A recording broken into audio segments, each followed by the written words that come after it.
আগামীকাল থেকে শুরু হতে যাচ্ছে মুসলিম উম্মাহর সিয়াম সাধনার মাস পবিত্র মাহে রমজান মাস। এই রোজার মাসে ইফতারের সময় লেবুর শরবত খুবই জনপ্রিয়। এ সময় লেবুর চাহিদা থাকে প্রচুর। পবিত্র রোজা ঘিরে প্রতি বছরই ব্যবসায়ীদের থাকে বিভিন্ন কারসাজি, আর এবার তারই প্রভাব পড়েছে ইফতারের এই অন্যতম অনুষঙ্গ লেবুর উপরে। এবার পবিত্র রমজানে সেই লেবুর জন্য গুনতে হবে বাড়তি টাকা।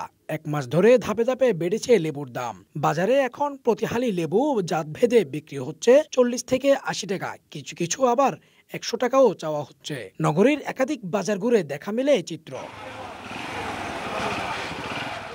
এদিকে অনেকেই লেবু কিনতে এসে অধিক দাম হওয়ায় না কিনেই চলে যাচ্ছেন। তাছাড়া আক্ষেপ করে ক্রেতারা বলেন, লেবু না খেয়ে ট্যাঙ্ক পানি খেতে হবে এবার।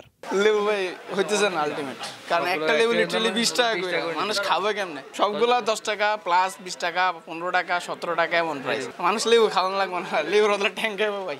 ব্যবসায়ীদের দাবি, লেবুর সিজন না থাকায় ফলন কম হচ্ছে। তাছাড়া উৎপাদন খরচও বেশি হওয়ায় কিছুটা দাম বেড়েছে। তবে বৃষ্টি পড়লে লেবুর দাম কমে যাবে।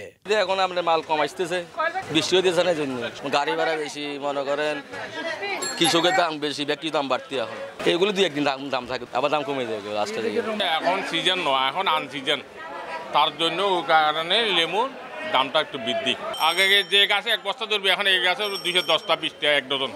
এখন হলো আপনার আনসিজন, তো বৃষ্টি বাদল হয়নি, লেবু ধরছে কম, সেজন্য দামটা একটু বৃদ্ধি।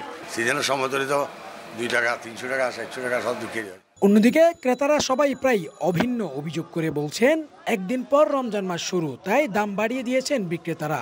প্রত্যেক বছর রোজার আগেই নানা অজুহাতে দাম বাড়িয়ে দেয় বিক্রেতারা। অনেকেই আবার ক্ষোভ নিয়ে বলছেন, বর্তমান বাজারে লেবু যেন আপেলে পরিণত হয়েছে। আবাদুল হক, সিটিজি নিউজ, চট্টগ্রাম।